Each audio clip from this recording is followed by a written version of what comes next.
is what are the main side effects of testosterone replacement therapy. It has been out there in the medical world for a long time that going on testosterone replacement therapy will increase your risk of cardiovascular disease, heart attacks, or strokes.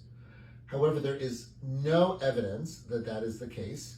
And in fact, a great study came out from the Mayo Clinic with 24,000 men with low testosterone. 8,000 of them were treated, and all of the patients were watched for 3 years. And what they found was not only did testosterone replacement therapy not only not increase the risks, but actually dramatically decreased it by a third.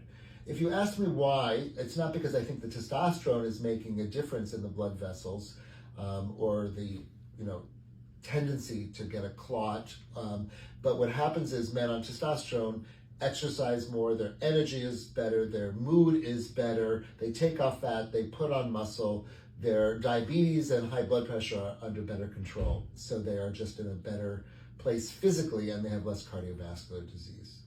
So if you come into me and one of the questions we have is, I've had a heart attack and have 4 stents, could I still replace testosterone replacement therapy? The answer is absolutely yes.